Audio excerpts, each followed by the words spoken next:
Welcome everybody to episode number 14 of the PokeGuardian Podcast. My name's Taj from PokéTaj YouTube channel and PokéTaj Twitch, and we're here today with Zakariya as usual.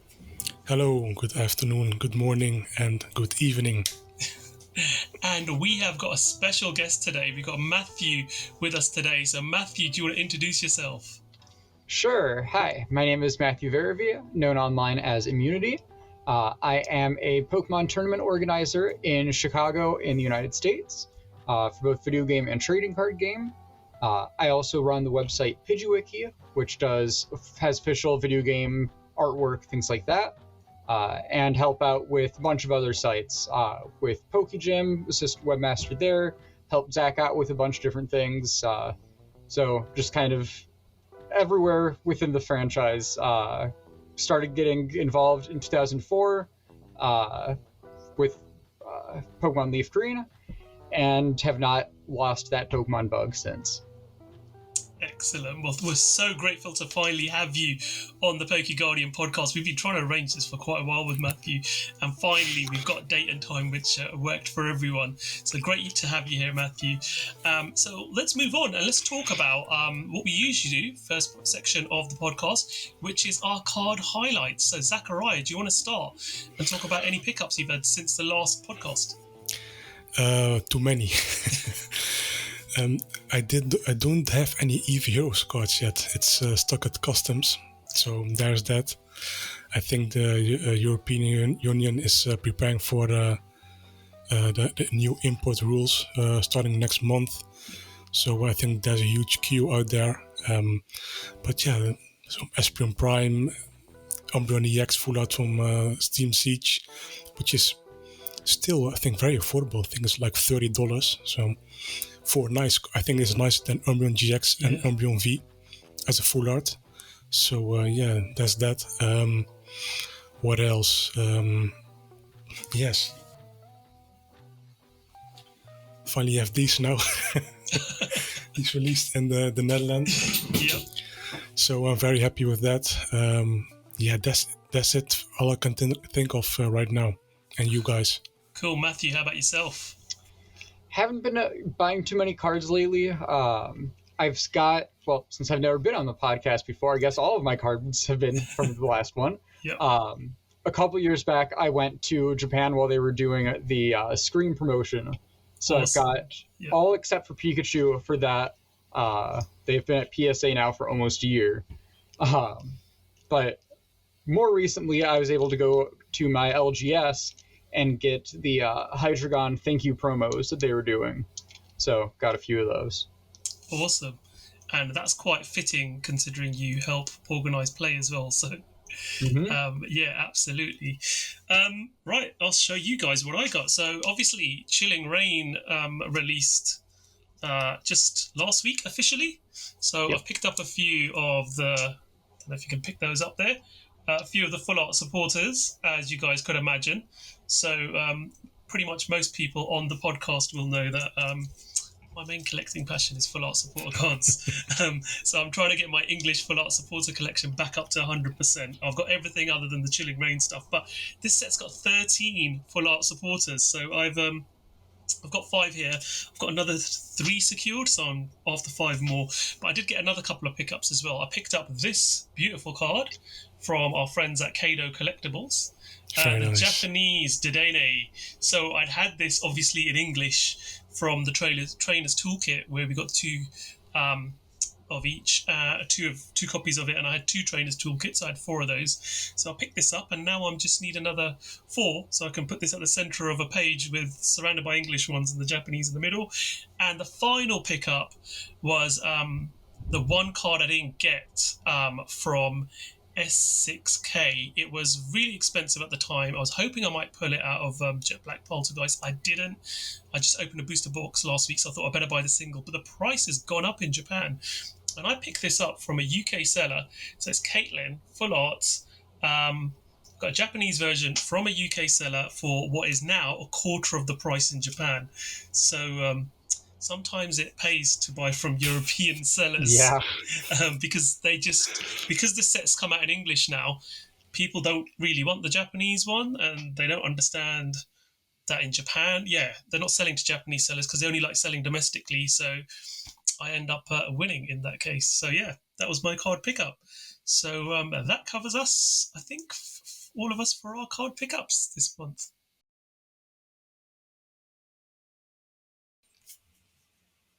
Okay, so we're going to move on to this month's news, and we have got a lot to cover, let's say. So we're going to start off with some sales figures. So Pokemon told us exactly how many cards it sold in the fiscal year 2020 to 2021, and it was 3.7 billion, which is an astonishing number. That is literally one card for every 2 people on the globe, pretty much. So when you think about it that way, it's a colossal number. But this is just like a huge increase. I think it accounts for, as Zakariya's done a great job here, by the way, putting the statistics and the numbers together, 34.1 billion over the whole franchise's period, which is huge. It's their biggest year so far for the trading card game in the last 5 years. And that is good for 10.85% of their lifetime sales sold in this fiscal year. And it's 15% growth from the previous year. Now, we all know there's loads of compounding factors which have influenced that. Obviously, the pandemic has meant people have got a lot more disposable income. They've not been going on holidays. So they've been putting that money towards things they love. And some people have reconnected with Pokemon in the game and the card collecting, and that has been evident. And obviously there's other influential factors as well. But it just goes to show how massive Pokemon still is. It's the biggest franchise in the world. It's some data here. I mean, you can see the pictogram shows it's in 13 languages now. I know Pokemon Asia has expanded fairly quickly over the last year and a half, with Pokemon Japan printing cards for other Asian markets as well, which have really taken off. 76 areas it's sold in now across the world. So, that's almost half the countries of the world are now covering Pokemon. But, I mean, what do you guys think of these stats? I mean, first of all, Matthew, what do you think of the figures that we saw announced? It's absolutely insane. I remember seeing back in, was it for the 20th anniversary, that they were saying, we've done over 20 billion cards. And that just seemed like, wow. And now in just a couple years, we're getting close to twice that. And I don't think this number even includes like secondhand sales. Like if you're saying, I just sold a card on eBay that I already had, this is just new cards. So all of that additional secondary market that was going on during the pandemic isn't even included in this. So there's so much going on. And yeah, like you were saying with Pokemon Asia, having those, like I know Thai, they've got Indonesian, Malay, and then you've got Dutch and I think Polish that used to be printed, and I'm not sure if that's included in that 13 or not. Well, yeah, because it's number of languages to date, so it would be. But still, that's so many different variants of cards that you've got out there. And Pokemon, they keep expanding into more regions, which is great, because Pokemon is wonderful, of course, as anybody listening to this knows. So it's great to spread that joy with more people. Absolutely. Zakariya, your thoughts on the numbers? Yeah, this is insane. What do I have to say? This is this past sales for 2020 and 21 up to the end of March. What is happening right now? I think they could potentially sell more cards in from March 2021 to March 2022 because again they can't keep up with the demand. The demand is now slowly coming down, but hey, celebrations is coming. 25th anniversary set is coming, so we don't absolutely know what is coming. This could be again. I'm surprised, by the way, that they had sold so many cards in 2019 and 2020. I did not expect that. I did expect the the pandemic thing, the pandemic year, with so many cards sold. No surprise. The year before, I'm very surprised. I did not know that number. So, Yeah, but again, I'm very curious what we'll see. Next year. Matthew, did you want to add something? Yeah, I was thinking when you were talking about being surprised about all of the sales, I think Pokemon themselves were surprised because we think just at the beginning of the pandemic we had those 2-pack blisters that it was 2 booster packs for the price of 1. So it seemed like they were thinking, all right, we've got all of these booster packs, we're not going to be able to sell them all. What are we going to do? And then the exact opposite happened, where demand increased so much where they ended up having a shortage of cards. So it'll be interesting to see now as things start to balance out. Now when we're getting these chase sets with Evolving Skies and Celebrations, how that'll affect these sales. Because they're doing printing more. They've got, I think they've got at least one more new printing facility. So I expect that number to go up quite significantly as well. Yeah, and I think the thing is how quickly it's growing as well. You know, we know from the Japanese side of things they had the Japanese card drought of 2018.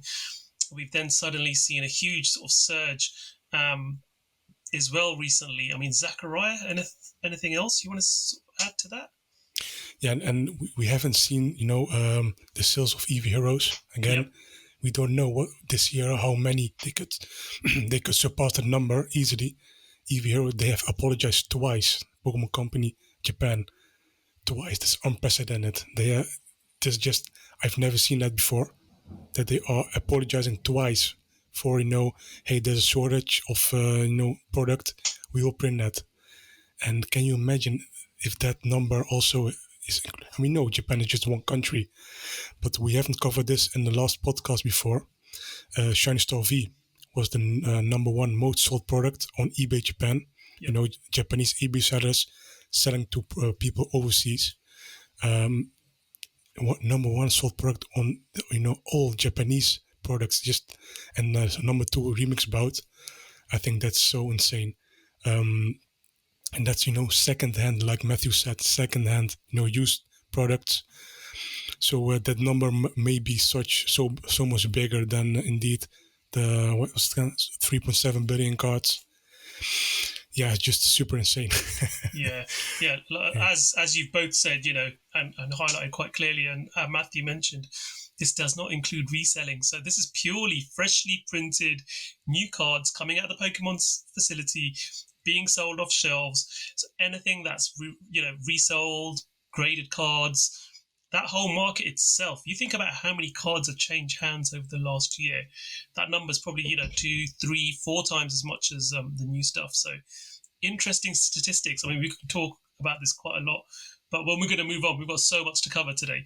Let's talk about what was announced on the 10th of June.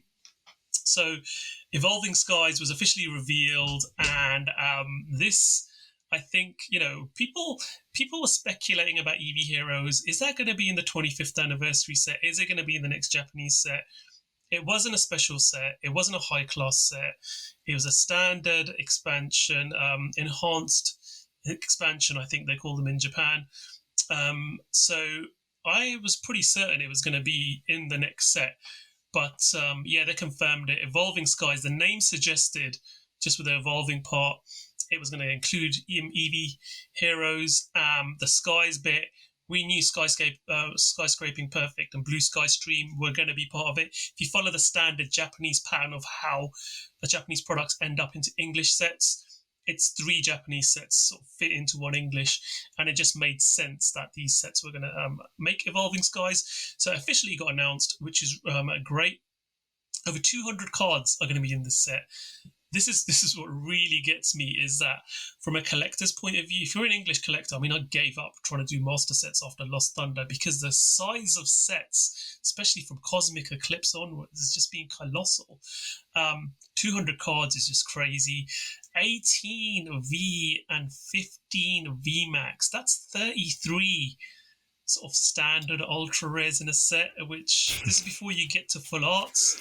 That's just insane, You got 33 full art Pokemon as well. 5 full art supporter cards. So they're going to drop a supporter, I think, or two, because we got a Roma lady and my good friend Gordy, who I pulled 3 off. Thank you very much. 3 from 4 booster boxes. Them two are in evolving in EV Heroes, so we know that the two expansion sets are going to have at least 4, if not 6, which is quite normal full art support. So we're probably going to see some dropped. We've got dragon type Pokemon returning, which is fantastic because we thought they were extinct. We thought the dragons had gone. There's the last of the dragons, like the fairy type, but no.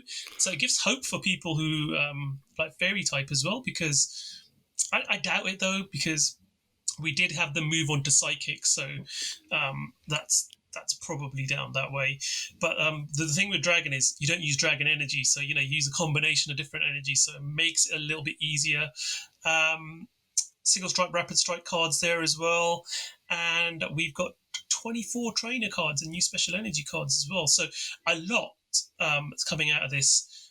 Pack artwork's been revealed as well, which gives us obviously the token Pokemon from each of the new 2 sets. The Duraludon, have I said that correctly? I always get it wrong. Rayquaza, and obviously we've got Sylveon and Umbreon on there as well.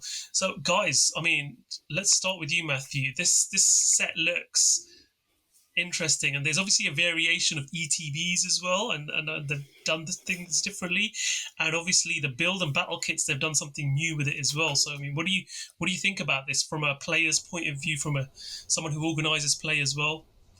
Yeah, so especially that new build and battle idea. So with the, what were they calling it? Battle Stadium, I think. Yep. That it's basically 2 build and battle boxes plus a bunch of energy cards to kind of have your own at-home, like 2-person pre-release. It's such a great idea. Build and battle kits are by far right now the best way to get into playing. That's why whenever somebody comes into our store, comes into League, it's like, hey, I've got my son wants to get into Pokemon, my daughter wants to get into Pokemon. What's the best way? I always say, come to a pre-release.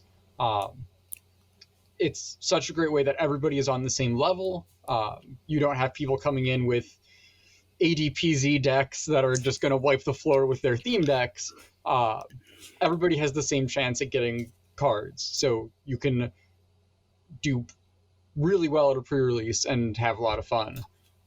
So being able to have that while in a lot of areas, outside of Australia and New Zealand, official play is not back yet. So being able to have that kind of at-home experience is great.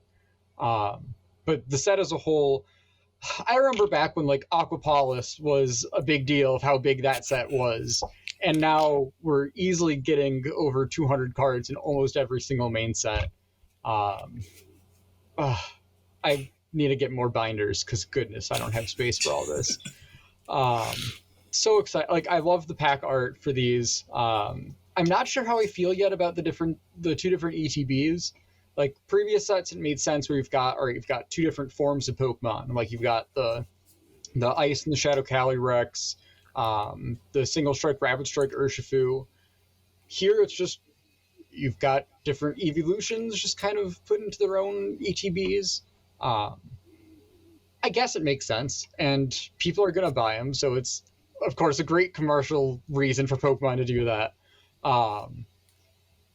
I'm probably not going to get all 4, because now we've got the Pokemon Center ETBs that started with Chilling Reign, which I got the Chilling Reign one, and I love the metal dice that came with it.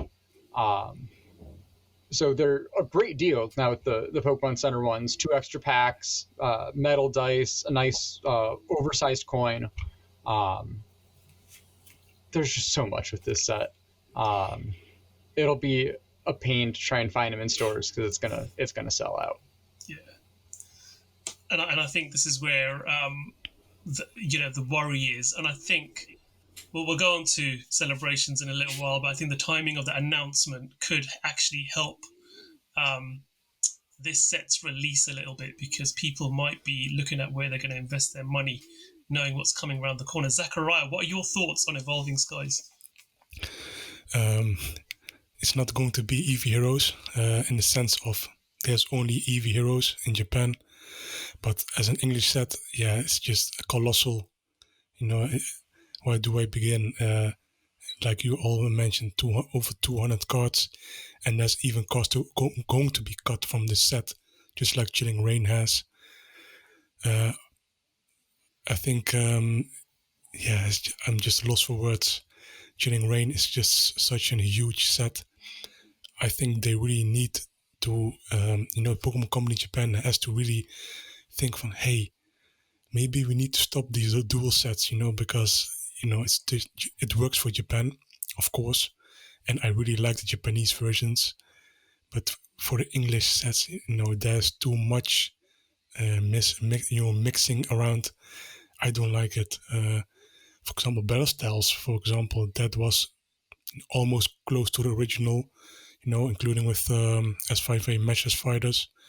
But Evolving Skies, it just doesn't work together with Skyscraping Perfect and Blue Sky Stream. I personally think, just like Shiny Legends had, I think they should release Eevee Heroes as a separate set.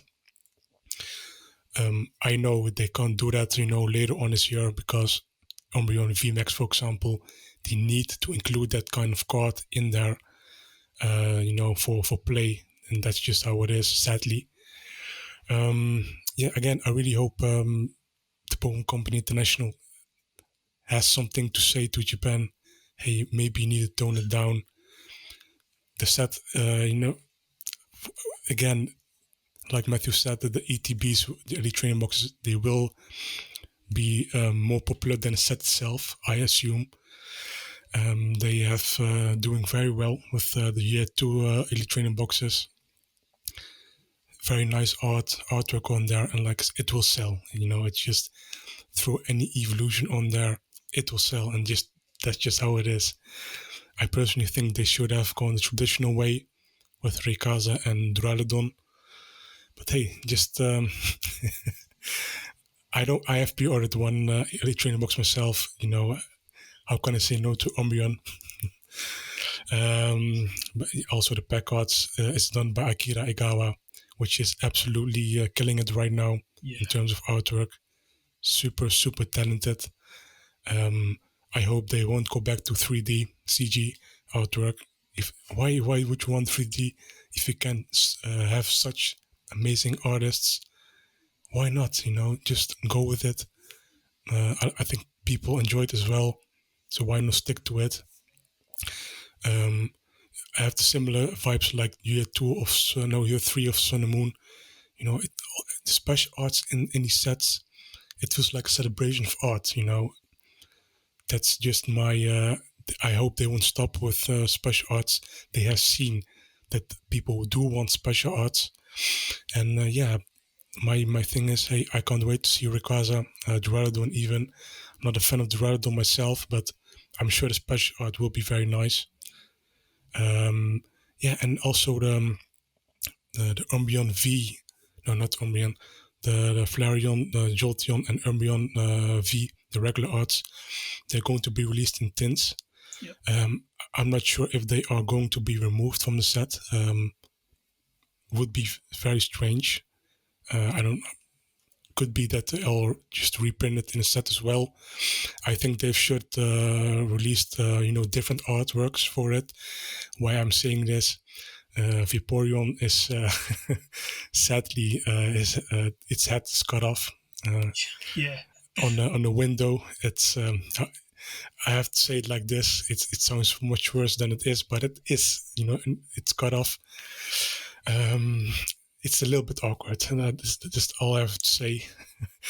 But again, Evolving Skies, nice set, would be a nice set before Sword and Shield 8 comes. And again, it's a warming up for celebrations, which we'll go and discuss later in the podcast. Yep. And what I find interesting is they've put Umbreon and Espeon on separate ETBs. So if you like both of them, you're going to have to spend a little bit more and make sure you get one of each. So yeah, Awesome looking set, but as we said, probably too big, probably too bloated. We could probably do away with these rainbow rares, I think, as we've discussed many times before, just to get rid of some of that bloat. There's just too many, full art or higher cards in these sets nowadays, and that just adds to it. Okay, we're going to move on now to something which caught us a little bit by surprise. We knew about the trademark, we knew about the name, we knew it was going to be a deck, but V-Union got announced and literally blindsided a lot of people on the 11th of June. Now, we've seen the legend cards where you put 2 cards together in the past, but I don't think anyone expected having to put 4 cards together.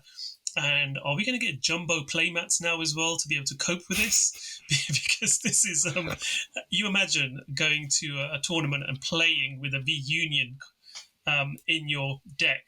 How are you going to fit this thing onto your playmat? It's just insane. So the mechanics for this are fairly interesting. You can only have 1 of each of the V-Unions, but you can have all 3 if you want in your deck, but you can only use them once. You can only play a V-Union with all 4 of its parts from your discard pile into your active, which is quite interesting, which brings a new supporter card as well into play. Now, this is a supporter card I have been waiting a long time for. I asked a question a couple of years ago, Pokemon, where is Professor Burnett's card? And we finally got her now. No full art, though. Hopefully we'll see a full art of her some stage later on. Maybe we might have a set with some V-Union cards in the future, and we might get a full art Professor Burnett. But yeah, she's made it from the Sun and Moon era. A very great character in the anime. Obviously married to Professor Kukui. So main character in there towards the end of the Sun and Moon era. So yeah, great to have her in here. The artwork on these V-Union cards looks really amazing. Again, we mentioned Akira Ogawa a little while ago for the pack art for Evolving Skies, and they've done the artwork for Mewtwo, which looks absolutely stunning. I love the way that they've done the dark background, almost like concrete urban looking background there, and the dynamic artwork. It just really gives these cards a unique look. And yeah, let's hope. And I think looking at maybe 1 or 2 of the celebration products, maybe they're going to do the artwork as a full jumbo as well, with as well as the 4 separate cards for people's collections, because there is a product I've seen which potentially sort of hints towards that. But guys, what do you guys think of this? Let's start with you, Matthew, again. I mean, you're a player. This is an interesting new mechanic. What do you think this is going to bring to the game? Yeah, it'll be interesting. I mean, you made the good comparison to Legend cards, which is the closest that we've had to anything like this. But Legend, it was 2 cards. Here you've got to get 4 cards altogether, and not just in your hand, into your discard pile, which arguably might be easier. But being that you've got to get all 4 of those cards together, if one of them ends up in your prize cards, you can't use it until you get that prize. So I don't see these really making much of an impact in competitive decks. I can see, just like Legend did, of maybe 1 or 2 of them being used in some decks, but not to the point of them taking over the format or anything. It's just going to be too hard to try and get consistent. But the concept of them I love. It's going to be great for those 4 card binders that it's just going to perfectly fill up the page. It's going to be great for collectors. If they do jumbo versions of them, I would assume that those would not be legal for play. Arguably, jumbo cards already aren't legal for play, but I am working to try and test that rule at some point. I'm working on building a jumbo deck.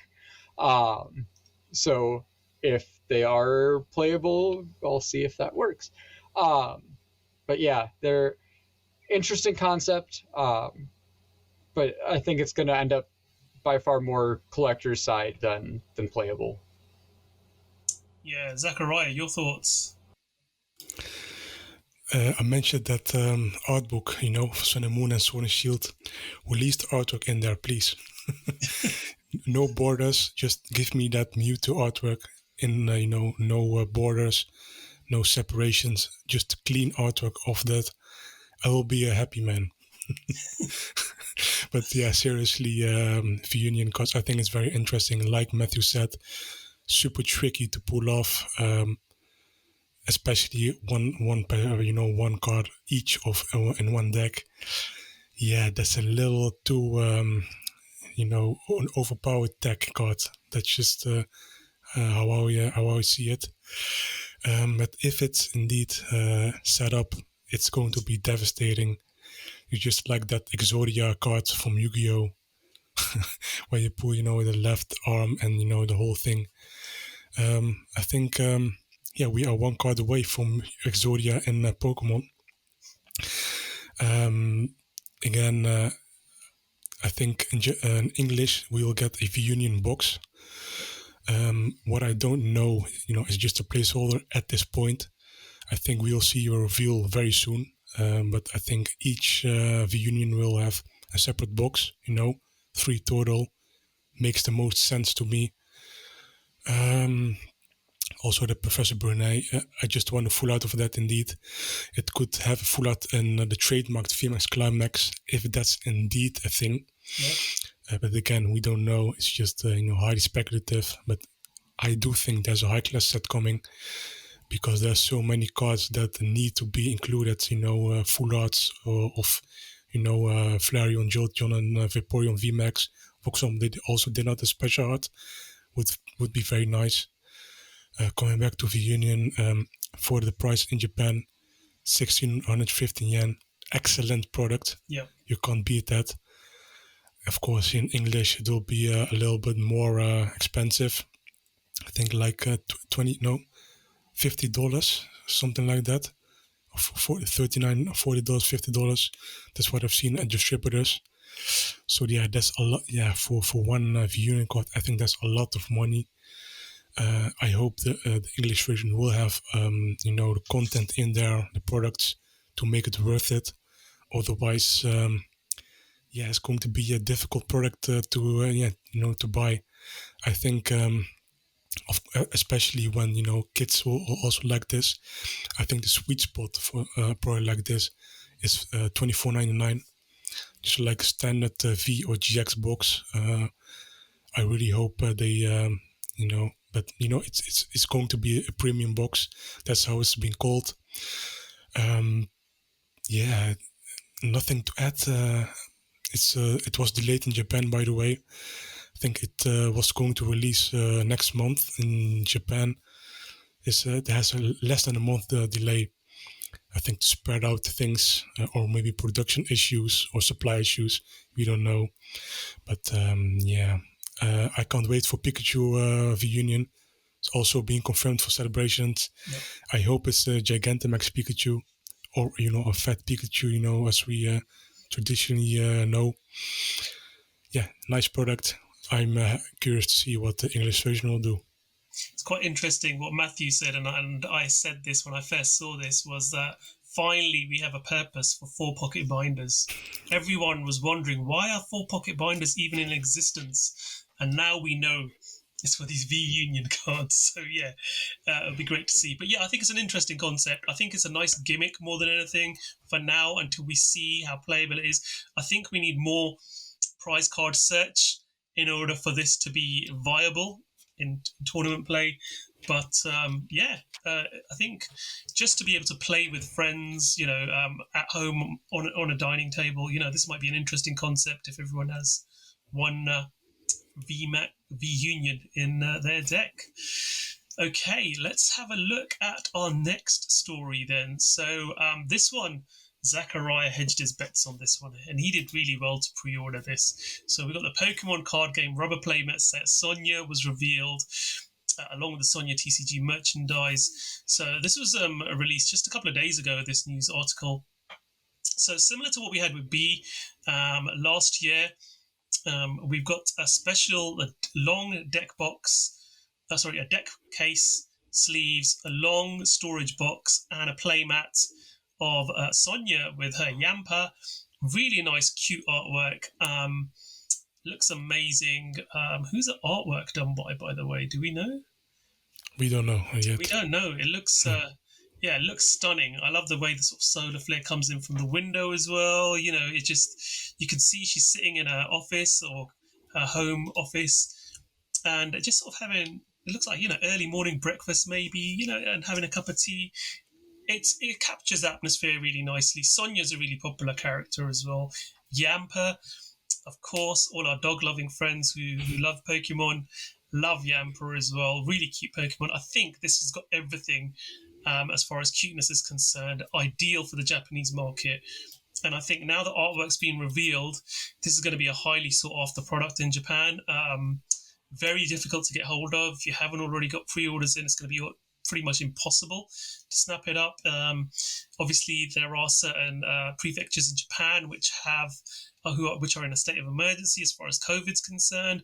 So a lot of products are not going straight onto shelves. So this might be a Pokemon Center exclusive to begin with online rather than going into stores. So again, it's going to be difficult for people to get hold of this, and it's going to be highly sought after. I can see this being sold for very high values on the secondary market.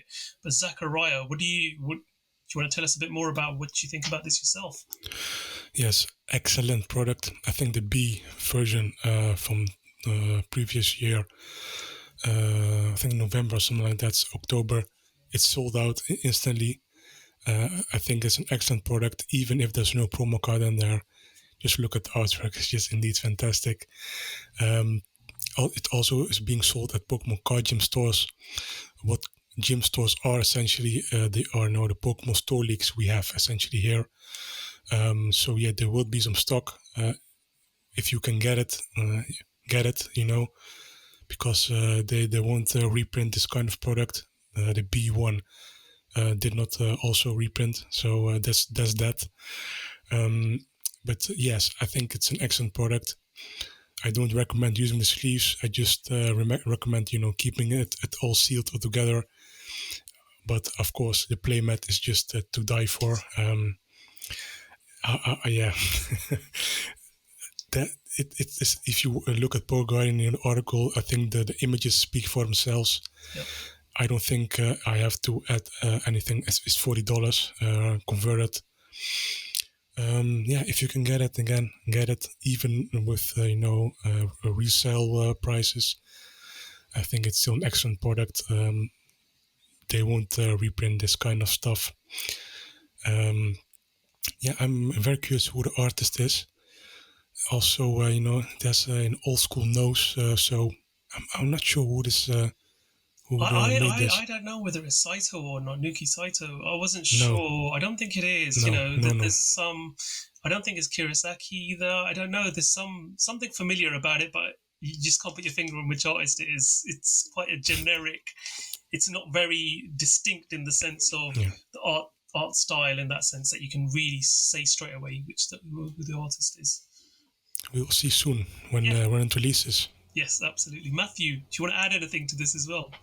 I just want that Yamper mug that Professor Sonia has. It's so cute. And you can see, like, you've got at the bottom left of the art some of Yamper's toys, and I think it looks like she has like a cake or something that she's eating, and it looks like it's inspired by like Zacian and Zamazenta. You've kind of got some influences there. But that Yamper is just so cute. I just want to cuddle it. It absolutely is. And the one unfortunate thing about this is if you want to play with this playmat in the West, it's a lot smaller than your normal USA European playmats. So you'll find it very difficult if you're used to playing on a normal size playmat to play with this. This is more, if you're buying this outside of Japan, this is probably more for a collector's item to display.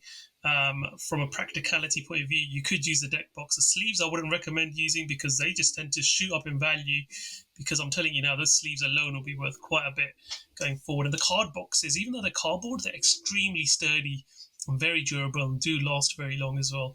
So yeah, great product, great price. And yeah, I think we will definitely see this sell out very quickly. So awesome products. Talking about deck boxes with sleeves and collaborations as such. This next news article is about NAGABA cross Pokemon card game special box. And there's a Pikachu promo tied to this collaboration as well. Now, this is a black and white box, really, really distinct artwork. I think, from my understanding, NAGABA has done some work with Uniqlo in the past as well, with the UT range of T-shirts, especially is it the Snoopy range, I think it was? Yes. Yeah. So quite a well-known, famous artist in Japan, very distinct drawing style, and this just looks stunning. I know that the Pokemon Center, I think they're doing this as a lottery on the Pokemon Center online. Yes. So you do have to apply to get this. The price is a little bit more than that Sonia set we saw, 6226 yen. So roughly around the $60 mark. It comes with a smartphone ring as well as other items that you can stick on the back of your smartphone so you don't drop it. Which is quite a common thing in Japan and some other countries as well. But the promo looks absolutely stunning as well. And a lot of people have questioned and asked me, is that actually a real promo? And I'm like, yes, it is. And they are happy that it is, because it does look like it's hand-drawn. I mean, Matthew, what are your thoughts on this product? Yeah, this isn't really my kind of thing. I don't know. It's not something I'm too excited about. I would have been really excited for the sleeves if they made it so there was like this kind of hand-drawn Pokemon card back.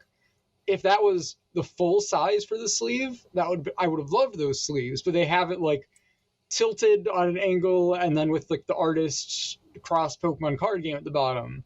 Yeah. I don't know. It not something that I'm gonna go and get, but if you like it, go get it. Yeah, Zakariya. Yes, excellent product in my opinion. I really like this kind of box products. They are easy to store, nice to display. They were also being sold at the public Tokyo online store. The box. So we will see what will happen. I think lottery was early last week or this week. So you could have applied if you are a Japanese resident. The promo, I think it's very simplistic. I do like it, but I can see why it is not everyone's cup of tea. I wish the background was blending in with the card template. So, for example, I wish the yellow was replaced with white. That would have been very unique. Even like I don't know if everyone knows this card, Uyama's Pikachu. Yep. What Uyama did was he did all of the he drawn all of the card, even the border, and if you and NAGABA could have also drawn a card like this, I think it would have been so unique and so cool that people would mistake will forgive the weird looking Pikachu, because it does look weird, but it's not to everyone's taste, but I really like it. Unibrow Pikachu. But yes, it's very cool promo. They also are selling apparel, which is very nice. As a reimagining of Base Set Charizard pose, along with regular Charizard and Pikachu in NAGABA style. Sadly, I can't. They won't fit me. Japanese, the double XL is sized like XL. So that's very sad for me. But I'm not a fan of white clothing in general. But hey, it's there if you really want. Also, they are releasing. It's the final one. It's going to be covered on a popular Japanese magazine, Men's Non-No. I'm not sure if I'm pronouncing that correct. But it's going to be covered in there as a special feature. And what this magazine will have as a bonus when you order it, a special sticker sheet, including the collaboration artwork on there, which is fantastic. It doesn't cost a lot, but but shipping will make it more pricey than usual. But if you can, maybe on eBay you can get the sticker sheet only if you're really into that. I think it looks very nice. But that's it. I think it's a nice product. Nothing much more to add. Yeah. I'm not going to be able to unsee that unibrow comment you made now. It's one of those things that once you see it, you can never unsee it. And I totally agree with Matthew as well around the sleeves. I think it's a missed opportunity. If they'd have done the full back of a PokeCard as the sleeve, that just would have looked stunning. I think there's just too much white on that, and you can't really see the detail when you've got a sleeve that size in your hand. It's a real shame. I think missed opportunity, but they're trying to obviously get in that the artist's name there as well. Zakariya, anything else you wanted to add? Yeah, like Matthew said, indeed, they have drawn the Pokemon card back in NAGABA style. It should have been the whole sleeve, like Matthew said. I think that's a missed opportunity. Same with the promo card. They should have let NAGABA design the whole card, just not the square of the artwork. Yeah. That's my conclusion on that. Absolutely. Let's move on. Now we have got something that I have been waiting a very long time for. We thought this was going to be released. The news was going to come out in May. It didn't. It came out early June. Well, mid-June, June the 16th. This news article was published. It popped up on my Pokemon Go app when I loaded the game. And I was like, finally, it's here. Professor's Research, Professor Willow, a card that we've been waiting for. Global release. Out in all languages, will be available. And Matthew, I believe you have the said card in hand. So there we go.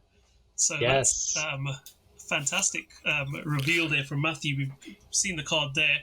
It does have a unique code at the bottom, as we anticipated, which Matthew's obviously covering. But when you get your copy, you'll have that code, which I believe you can put into the game, and it will unlock. I think I don't know if it unlocks mission or some new products, but I think it unlocks some special research for you to do, more than likely. Matthew, do you know for sure what it? Yeah, it unlocks a Meltan quest. I'm not sure. You can't do it yet. It starts on July 1st. Yeah. So I'm not sure how similar it is to the existing Meltan box you can do through the Let's Go games, but we'll find out. Yeah. So, Matthew, do you know how this is? Obviously, you've got yourself one. How's it being distributed in North America? So, North America right now, it's going through Pokemon Center, which you can get through US and Canada. And then once Pokemon Leagues resume, there will be a tie-in with Pokemon Go, where you can do certain quests in Go and then get the card through your local Pokemon League. And I believe that's going to be the case kind of everywhere that TPCI leagues exist. So right now, though, it's just Pokemon Center. Yep. So again, we don't know in Europe how we're going to be getting this, as all our leagues are currently suspended, and we don't have an online store. So it's going to be interesting to figure out how we get this in the UK and Europe. But Zakariya, do you want to add some more information? Yeah, I think it's a nice promo. I think it's a missed opportunity. They haven't made a full art card out of it. But yeah, for a Pokemon Go crossover, I think it's a nice card. Unique artwork of Professor Willow, if I'm not mistaken. So that's also very nice. Also my advice, don't overpay for this kind of promo. Like Matthew is saying, it is going to be released in all regions, even at Pokemon Leagues. And if we are talking Pokemon Leagues, we are talking thousands of promo bricks, sealed packs. Don't overpay, man. It's just, I think I don't know what the current value is, but have some patience, in some regions, the pandemic is going down. Again, I can't predict the future of upcoming other pandemics, but so far it's going nice. Yes, again, I really think it's just, I wanted the full art card of it. They could have made the serial code on a separate card, scratch away or something like that. I hope we'll see more crossovers with Pokemon Go. I think it's excellent advertisement for Pokemon Go and Pokemon TCG in general. Why not, bring more of these collaborations? I hope we'll see more of Meltan or something like that. I think, didn't Meltan debuted in Pokemon Go? Yep. Yeah, Matthew. Yeah, and this isn't even the first time that we've had a code on the cards, right? There was a rare candy card. Yes. I don't know much about what the code was for, but it was the same basic concept of unique codes on each of the cards. So it'll be interesting to see if this is something that they keep doing. I mean, that was several years back now, but we're supposed to be getting more Pokemon Go cards. Willow is just the first one, so it'll be interesting to see how those get distributed. Yeah, I think it was an item in the Pokemon Sun and Moon, something like that, if my memory serves me right. But again, also, this is in all languages. So if you're a language collector and a Pokemon Go fan, it's a nice challenge. It's very rewarding if you have collected all of these. Especially in Brazil, it's very difficult to import these kind of cards. Huge language barrier. From my past experience, the stores, it's very difficult if you approach them on Facebook. They never dealt with people overseas most of the time. So if you are going for all languages, it's a fun journey, but very stressful, but very rewarding. That's my take on it. We will see what will happen in the future with this promo. And I think if you are doing a Worlds collection, it's probably going to be one of the easier cards to do a Worlds collection of because of how overly printed and easily available it's going to be globally. So it potentially could be a great way of doing that, and a great way for you to potentially be pen pals with some of your Pokemon Go friends that you're actually friends with in the game.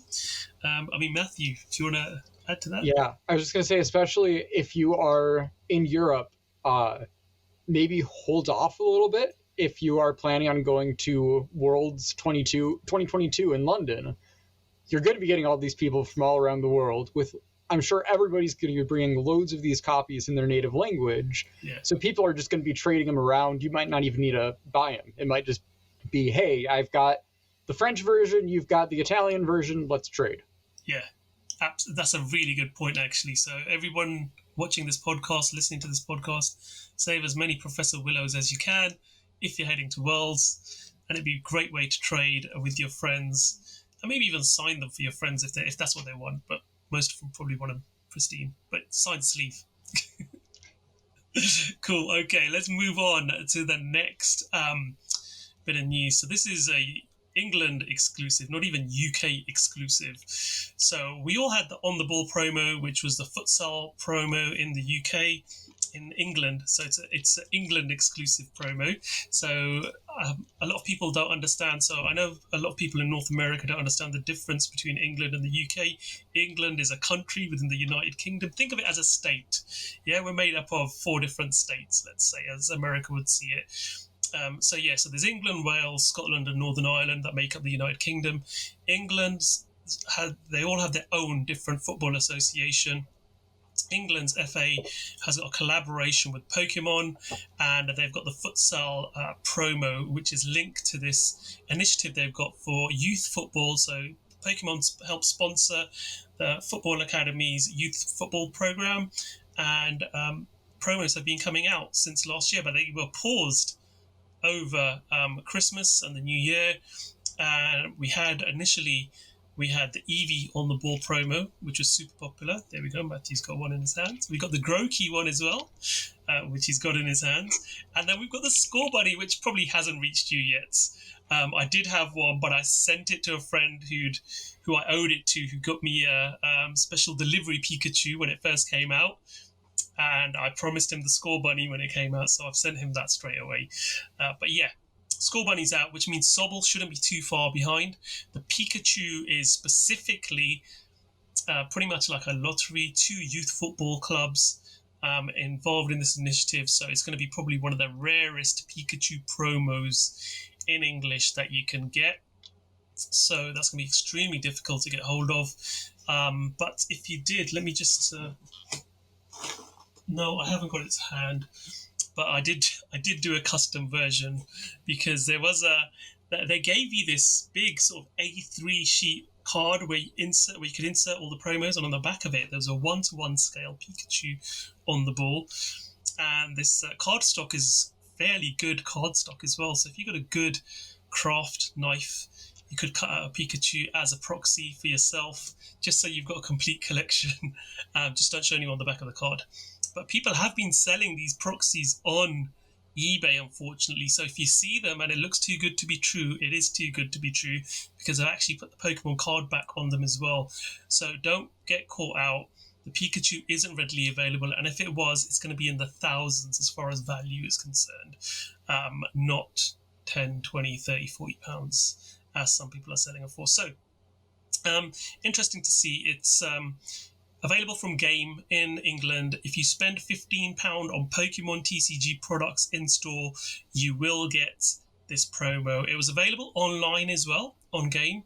They had several bundles where you can get the promo with it. You cannot select the promo on its own and purchase it with any product you want. There were predefined bundles which it came with. They sold out very quickly on Friday when this went live. But there was still a few available with the battle styles, even up till mid last week. But surprisingly, you could get multiples online if you got all the bundles. So that was quite interesting. But Zakariya, do you want to add anything to this? Yeah, I want one. Yes. Look how it looks so happy. I just want it. I'm a fan of Scorbunny. I think it's the best starter, in my opinion, of the Sword and Shield generation. Like Eevee and Grookey on a board, there are nice promos. I want more, exclusive promos outside of Japan. That trend, has been broken. I'm very happy with that. We have Pikachu on the ball, Pikachu on the ball. We have special delivery Pikachu and Charizard for that matter, which is hopefully coming in the future, but who knows? But again, I just want more region exclusive promos. Super nice to collect, and gives also Japanese people a reason to collect and trade with us, which is also very nice, as always. And I just want to complete the whole set. I won't be able to get Pikachu, but again, I really like these. I hope they will. I think their contract, the partnership, I think is for like maybe 2 years or 3 years. Who knows? Maybe we can see more promos like these or other collaborations. Also, which is also very interesting, which is very obscure news. I think last year in the summer, or even earlier or later, Japan also collaborated with the Japan Football Association with the youth department, and was Cinderace is the mascot of that. I really hope we will see a Cinderace promo of that. Why not? It's they have done football Pikachus in Japan before. Why not Cinderace? It's only natural, Cinderace is the footballs also as well. Very nice with the ball. Give it.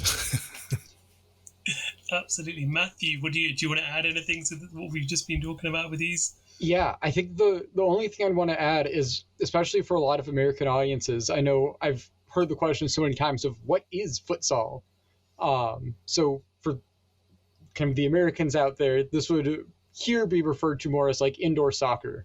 Yeah. There are some slight differences between the two, but overwhelmingly it's soccer. I know I say soccer, but soccer, but indoors. So it's pretty much the same thing. Yeah, we live in a very cold country, so in the winter months, it's better for the kids to play indoors to a certain extent. What I found really interesting about this is obviously Scorbunny is perfect, probably starter as far as playing with the ball is concerned. Cinderace, Scorbunny, Reboot. You always see Reboot, like even in Chilling Reign, doing keepy uppies with a snowball. So they're related to football and kicking balls. So I thought that was quite interesting. This has come out while the Euro Championship, Euro 20 2020 is going on, 2021. 2020 is going on at the moment, so I think the timing was quite interesting for them to reintroduce this. There's big hype around the country, around the national team. So to introduce an England collaboration again with a Scorbunny in an England football kit is perfect timing, I think. So yeah, great products. Like I said, England exclusive. So great to see that. Right. Shall we move on to the big one now? So this is the big news of this podcast, which I think everybody's been waiting for and everybody thought was going to happen. And everyone's like, what's happening with 25th anniversary? What's happening with 25th anniversary? And me and Zakariya had this discussion before as well. We said, look, previously, like with the 20th anniversary, a lot of the news about products didn't come out until August time, the summer. So don't worry, there will be announcements coming. Well, this caught us a bit by surprise, I think, because everyone's thinking about Evolving Skies, and then they suddenly drop this bomb on us. It's like, boom, there you go. Let's reveal S8 and S8A in Japan to you guys. So, Zakariya, you can go through some of this for us. There's quite a lot of news to cover here. Well, yes. Where will we start? I think it's best to start with Fusion Arts, which is our upcoming Sword and Shield 8 set in November, if I'm not mistaken. I assume so. I think this is the base set of which is Sword and Shield 8 is probably based on. I am very curious what kind of set it will be. What it will debut is Mew VMAX. My initial thought will there be Mewtwo to counterpart it? We will see. It's going to reveal a new mechanic similar to Bell Styles, which is called Fusion. Nothing crazy of information on there, but yeah, we will see what will happen. Let me get the set description up. Yes, it will be comparable to Single Strike and Rapid Strike. It will, have some, strategic options and some meta impacting decks that will players hopefully enjoy. The Mew VMAX, the decks around that, it would be comparable to Rayquaza VMAX and Duraludon VMAX, and even Eternatus VMAX when it debuted. We will see what will happen. I think, there's not a lot of information. It's just a regular set. I'm happy Mew is debuting. Mew is a very popular Pokemon in general.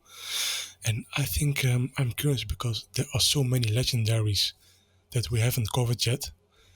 I think this could be our second to last main set before we hopefully move on to Gen 4 remakes, year 3. I don't know. I think this is our last regular main set. I think after this is indeed the 25th anniversary collection. And I think one high class set could be VMAX Climax. And I think that's it for year 2. That's just my speculation, of course. Nothing has been confirmed yet. But so far, what I see, there's no S9 planned. It doesn't fit. Nothing more to add for Fusion Arts. Interesting concept. We will see what will happen. I think next month we will see the more information. Keep your eyes peeled. You will see it on PokeGuardian. We'll cover it when it's being revealed. The 25th anniversary collection. Where do we start? Nostalgia hit, and also there's a nice word for it. Future nostalgia. I listen to Dua Lipa sometimes, and I think it's the most fitting word for it. They are reimagining some old classic mechanics into new cards, and I think the majority of these will be playable, if I'm not mistaken. So I think it's best we will get, we will include celebrations in there. because Celebrations has revealed some information which we don't have for this set yet. They've mentioned in English there is going to be a Charizard, Lance Charizard V, and a Dark Sylveon V, and which is very interesting because, for example, we never got a English release of Lance Charizard. It only released in the VS set in Japan exclusively. That one was a very distinctive art as well. Aya Kusube did that one. So I'm very curious how they will reimagine that card. Will it be full 3D, which would be questionable, why would you do that? Why I'm saying this is very, very difficult to explain this, because, Celebrations again has more information than Japan got. In Celebrations, they have revealed Tragabot Prime, Light Toxicity, very difficult word to pronounce. What else? Hydreigon C from the champion from Diamond the Pearl. And the final card, I forgot it. Zacian, yes, Mimikyu Delta species indeed. And the final one is Zacian Neverlex, all revealed in Brazilian in the press release. Why, I don't know, but it's there. Yes, they look very nostalgic. So far, if I'm not mistaken, they are not legal to play.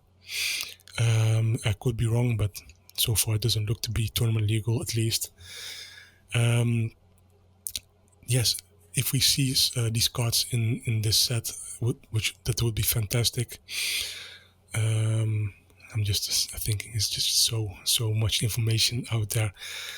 But yeah, what it does, they will have a set within a set in Celebrations at least. One part will be reimagining, like I said, of all the mechanics in new cards, and there will be in Japan there will be a promotion pack. What's it called again? Let me look it up, please. The 25th anniversary edition promo card pack, and that will contain 25 cards. Yes, if I'm not mistaken, 25 promos, and yeah, these work, if I'm not mistaken, will contain remakes of old cards, almost straight reprints. What's only changed is the copyright, and there's a stamp on there, indicating it's the 25th anniversary. We will get with the English 25th anniversary Pikachu stamp, and in Japan they have their own 25th logo on there. Super cool. What do I have to say? For example, Venusaur was revealed in Japan. It has some texturing and a special foil treatment. I think this will look super nice in real life. What I do notice is the artwork of Venusaur is slightly zoomed in compared to the original, but they have made it very close to the original Japanese version of their own base set. They have confirmed a promo of Base Set Charizard and Pikachu in Celebrations. It's safe to assume it will be released in this promo pack as well. I'm just thinking in Japan the way this will be distributed, if I'm not mistaken, if you buy 4 packs, you will get 1 promo pack of products which include this S8A 25th anniversary collection. I'm very curious how this distribution will go, because it's going to be one of the most hyped products in years. Everyone wants this kind of product. They also confirmed an Umbreon Gold Star for Celebrations, probably in this specific promo pack in Japan. In English, by the way, it's called Classic Collection, a subset of 25 cards, similar to what Japan has. The only thing what Japan has, is going to be separate from the set itself. Again, it's just no words. October will be so nice. The anniversary will end with a huge bang. I think I'm missing a lot of stuff, but I think for now I will leave it with this. Okay, Matthew, let's go to you. So let's talk about S8 Fusion Arts first. So that's coming out 24th of September. What are your thoughts on this particular set? This one, I don't have too many thoughts about yet because we don't really know much about it yet. It's interesting. So I was thinking, like, Fusion Arts, at first we were thinking, oh, this is going to be like a special artwork thing. But now that we're seeing that it's comparable to Single Strike, Rapid Strike, now I'm thinking, maybe arts in the sense of like martial arts is a term, which would make sense given Single Strike, Rapid Strike, and the entire Urshifu line is kind of there with martial arts theme. So it'll be interesting to see. I'm very glad that Mew is being the poster child for it. You can even see in my screen name, I've got Mew in there. It is up there in my favorite Pokemon. So extremely happy to see some love for Mew. Yeah, I'm excited about it, but I don't know. It'll be interesting to see how it comes here. If they loop that in with the 25th anniversary set, or if they have that separate, if they have that with Evolving Skies, or with, what would that be, Sword and Shield 8? 8, yeah. It'd probably be Sword and Shield 8, to be fair. Looking at the set name as well, being S8 and 100 cards plus, it's definitely not going to be in celebrations. It's going to be S8 in English, so that'd be quite interesting to see. Yeah. And your thoughts on the 25th anniversary collection and celebrations? Pokemon owns my wallet. It's going to be insane. Stores are not going to be able to keep stock for even a day. This is going to go crazy. It's interesting that internationally is getting them 2 weeks before Japan. Because we're getting them on October 8th, and then Japan's getting them October 22nd. Yep. Which does not happen very often. We've gotten some cases where the cards release pretty much the same weekend, but this early it might be a first in a very long time. Maybe going back even as far as like Dark Raichu from the WotC era as for getting cards this early. I'm probably misspeaking there, but the kind of the new cards in the old style, I absolutely love. I love that they're doing the artwork in the style of the cards from back then. Like the Toxtricity, the Light Toxtricity definitely looks like a Neo era card. The Hydreigon C immediately gave me memories of Garchomp C. I think it's the same artist. I think they're both Kwayu, yeah. Yes. So I'm excited to see like the Umbreon Gold Star and all of these other ones. I'm kind of bummed that they're not going to be standard legal or tournament legal, but I get it. Just because trying to introduce all those mechanics now, they've started now with like saying rule box instead of GXV, but there are so many cards still in the format and even some new cards that still say GX and V. We're introducing level X's again. It just would not be balanced. So yeah, extremely excited, but I don't know if I'm going to be able to get my hands on any of them. I think this is the worry as well, isn't it? I mean, I've been in Discords and Twitter groups and chats, and people are talking about, right, okay, if I get 2 of each English product, it's going to cost me $800. And, people are calculating how much it's going to cost because I want to keep one set sealed, one set to open. And yeah, people are definitely wanting this, and it's going to be hard, Matthew. I mean, what do you think about sort of availability-wise in that sense? It's, yeah, if you don't pre-order it, good luck. It's going to be so hard to find on shelves. Especially the Ultra Premium Collection that we're going to have the metal Pikachu and Charizard cards, which is the first time we've had official metal cards. Yeah. Well, I guess if you count the Burger King gold-plated cards from way back. So it'll be cool, but goodness, it'll be hard to get your hands on. Yeah. I think the closest we've had to like metal-looking cards are probably the Delgia and Palkia, was it? Yeah. I mean, Zakariya, do you recall any cards that were metal? Japan had trophy cards released in metal. Of course, they weren't full-fledged cards, but they are, trophy cards in metal. It's an old promo. It's a long time ago, by the way, but it's there and very rare. You won't even know it existed almost. It's just, I think it's, if I look, maybe it's in the official, the 2000 book, the Silver Bible. Yep. I'm sure it's in there, but I have to look it up. Yeah. But it's very cool.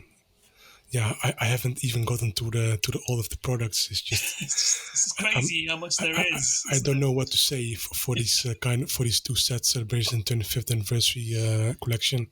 Yeah. So much. My head is just what do I need to say? So much. I think there's so much information came out. Obviously, the sell sheet came out in Japan, and with sell sheets, because it's not an official announcement, you're getting two sets information at once, and I think people are going to sort of lose the Fusion Arts announcement in between all of this, because everyone's getting hyped with celebrations of the 25th anniversary. People are going to sort of merge that whole Fusion Arts in there with it. It's a set that's coming out a month before. It is a main set, 100 cards plus, super rares or higher. So we're looking at a set of about probably 135 cards in Japan, which is going to make a huge chunk, probably half a chunk of an English set for S8. So it's going to be interesting. This fusion mechanic will be interesting to see what that means, how that the dynamic fits in with the gameplay and how it shakes things up, because we've had a lot of new things introduced this year.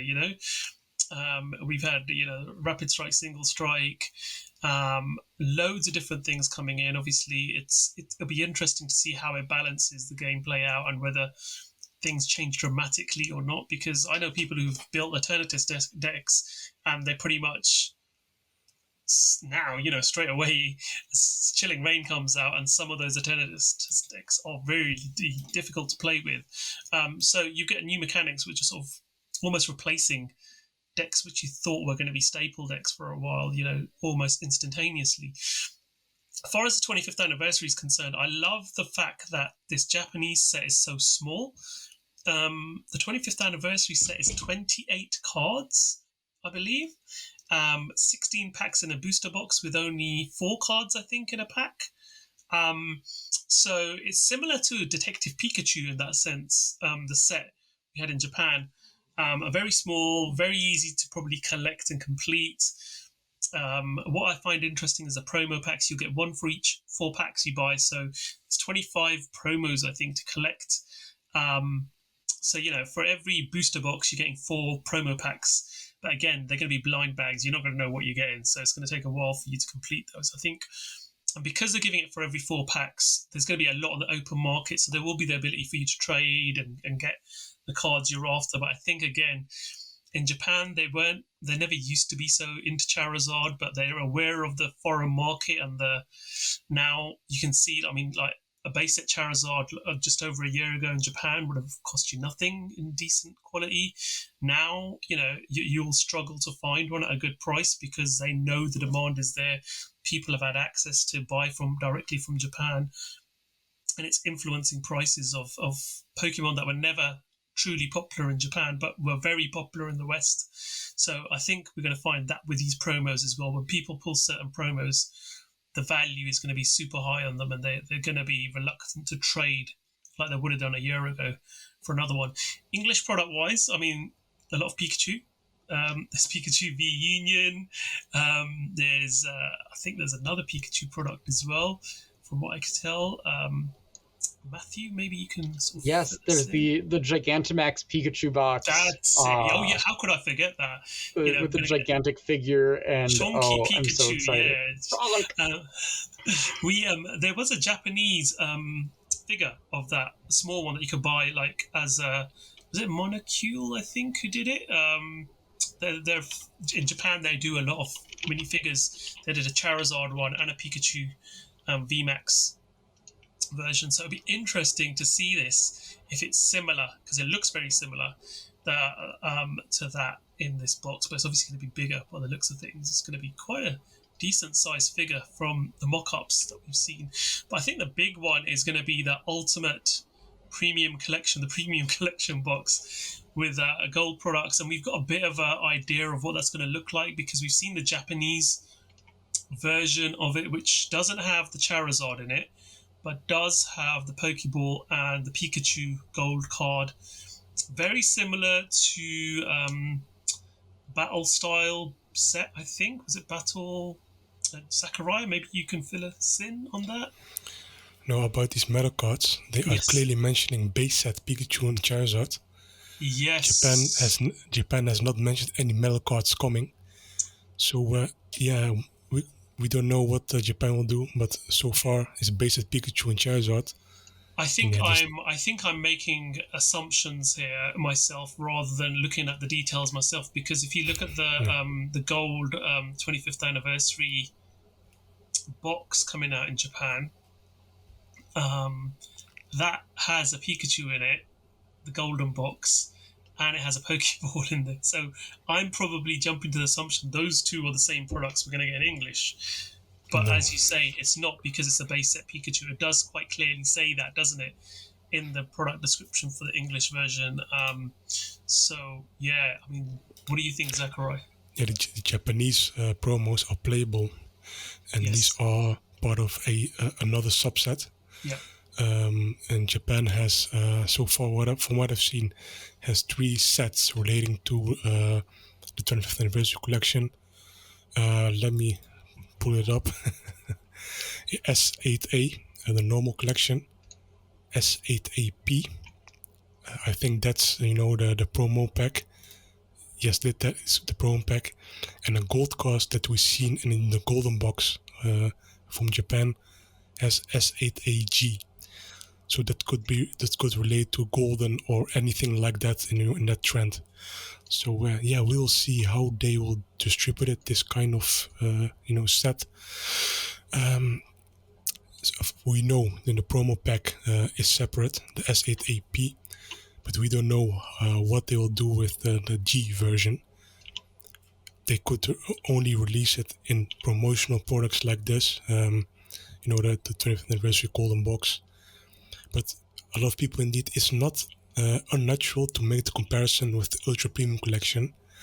But comparing it to the Japanese version, I think the Japanese version, the design is much better. if you ask my opinion, it has that the Master Battle Set kind of vibe, and the Team Rocket Special Case vibe, even the Pikachu 15th anniversary vibe. So it will be very expensive in the future. Matthew. Yeah, and you've got the really nice deck box. Looks like there's even a box there for like damage counters. That's not cardboard. It's like a faux leather casing. Even gold poison and burn markers. Like, they're just going all out on the gold motif, and I love it.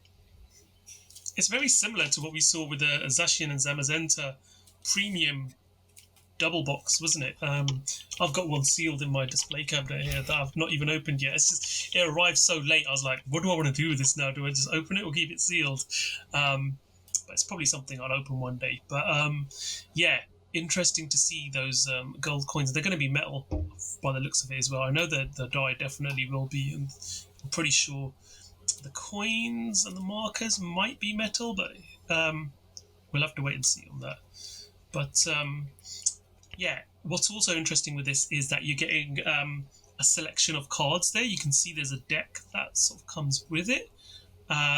Usually those are fairly playable supporters and item cards, usually in products like this. So that might be the other 15 cards as such in the SA8G, maybe? You don't know, because sometimes what they do is they give those numbers to those cards, and you'll have multiple copies, for example, in that stack. So it could be 13 unique cards where you might have multiple copies of certain ones that make up that whole SAAG subset. We do find that with deck boxes, for example, like, we had the Charizard VMAX and the Venusaur VMAX deck boxes, and that's how the card numbering tends to go in Japan. And generally speaking, when you have a deck box like that, you've got no more than 15 unique cards, so that could be the way. I mean, Zakariya, what do you think of that?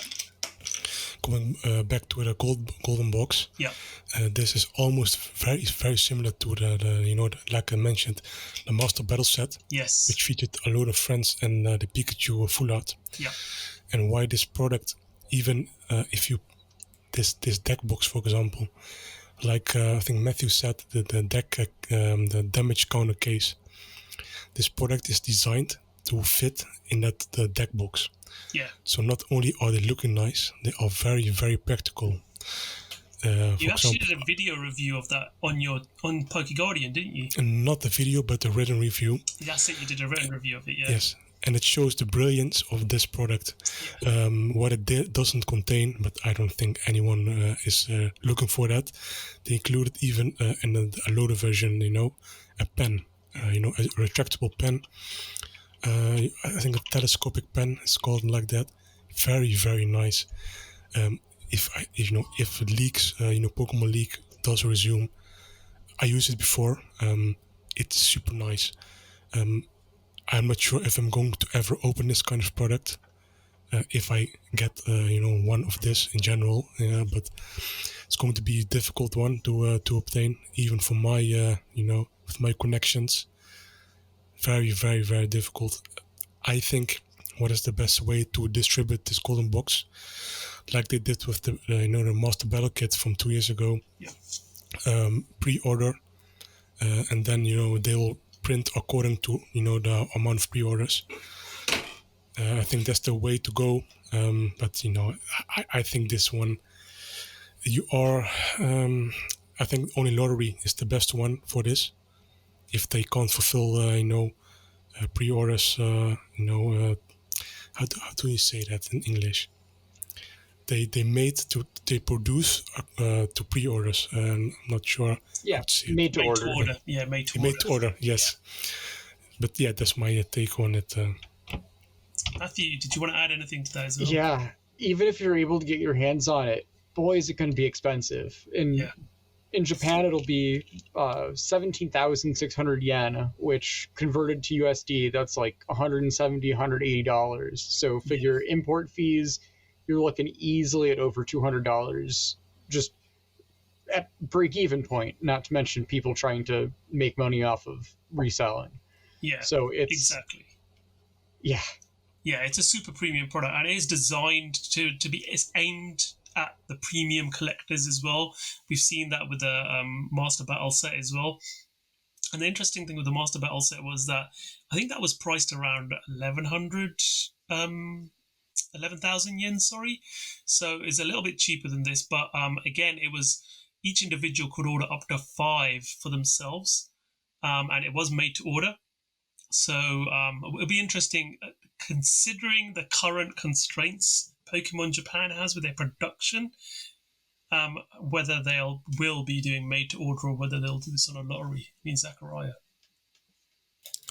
Yeah, coming back. Yeah, we should continue on from this, but price-wise, I'm looking at the past products, that are similar to this kind of product. The Master Battle set, which featured indeed a lot of friends and a Pikachu full art. A lot of friends is like 1,200 euros or something like that. For a product that's maybe like 110 euros, at retail. So I am fairly certain if you keep this, even if you open this, you will get your money back in at least a couple of years. The 15th anniversary box, the black and white Pikachu. I don't know what price it is anymore. It's such, it's so it will make your money back at some point. And any other collab products like these, I think these are, for example, the Team Rocket special case. Also, I think 1,000%, even more than 1,000%. It is just skyrocketed. Yeah, if you can get this product, even if it's expensive, it is worth the money, 100%. Of course, there's no guarantee, but generally, even the Master Battle set was made to order and available at launch for a decent price. But once this product, maybe it will get one wave of reprints, and that's it. That's it with Japan. It's made for Japan only. They are not considering any other outsiders in mind, so it won't be as bloated as our ultra premium collection will be. So absolutely get your hands, if you can, afford it, and get it in first place. Absolutely. So yeah, I think, as you said, we've spoken a lot about this particular product. It is a great product, pretty much designed for the premium collectors, and it will be future collectible, no doubt about that, for sure. So yeah, a lot of information coming out from Japan, from Pokemon USA and international. It's just crazy the amount of products we are seeing already. They didn't even trickle feed product launch. It's like, boom, there you go, guys.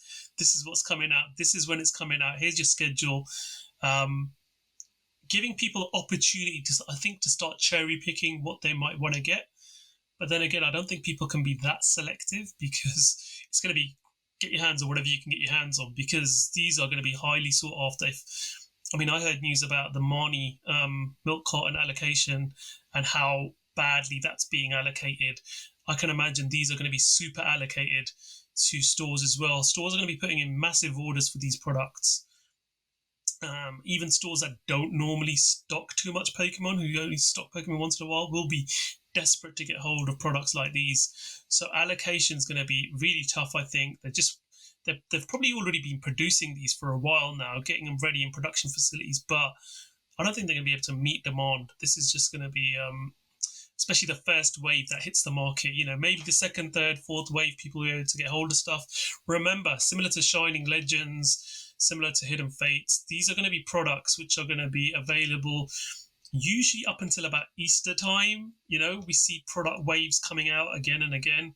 So it's a good 6-month production run, 6 months of reprints, products coming out, and new. Okay, we had a little technical blip there at the end, but I think we've covered the 25th anniversary pretty well, haven't we, guys? A lot of information there, a lot of information coming out. But as always, keep tuned to PokeGuardian.com. As soon as anything official is out, as soon as we know something is concrete, we'll make sure it's published on PokeGuardian. So keep your eyes open and keep your alerts on for that as well. Today, I just want to say a massive thank you to Matthew for joining us. Matthew's a huge part of PokeGuardian as well, helping out on the site. Always does some amazing work in the background, and is an amazing part of our community as well. So, Matthew, thank you so much for joining us. It's been an honor having you here. Really, from the bottom of our hearts, thank you. And it's so great that you've finally been able to make it onto our podcast today. Yes, thank you for having me here. This has been a blast. So Matthew, as he mentioned at the start, if you want to get hold of Matthew, do you want to sort of maybe tell us a bit about your socials, where people can follow you, learn a bit more about you? Sure. I'd say probably best social to find me on is Twitter. So at immewnity, spelled like the English word immunity, but instead of MU, it's MEW, just like the Pokemon. Also, you can find my website at pidgey.net, PIDGI.net. And you can find me around at pokegym.net, PokeGuardian right here, and a variety of other places. Awesome. Zakariya, anything you wanted to add before we go? Yeah, it was great having Matthew here. Finally, I was trying to get him on a podcast for at least a couple of months. I think this is a nice podcast to debut in. Very nice topics to discuss. Also like pg.net. I sometimes contribute to that site as well. Very nice repository for assets. I use it sometimes as well. I highly recommend using that website if you want uncompressed images from press releases, or high quality images in general from video games and anything else. Please have a look. You won't be disappointed. if you like, video games, mostly Nintendo and Pokemon related artwork. Awesome. Well, guys, thank you so much. You can always catch me on PokéTaj Twitch channel. I'll be there usually Mondays and Thursdays, or one of the two, depending on my work schedule. And obviously the YouTube channel as well, PokéTaj. It's been great being on this podcast again. Episode 14 already. I cannot believe how quickly we've got to this. We'll be back soon. Like I said, keep your eyes on PokeGuardian for all the latest news from Pokemon cards in Japan and the English language game as well, and all international as well, where we'll bring news to you guys as soon as it's available. Take care of yourselves, and we'll see you soon. Bye.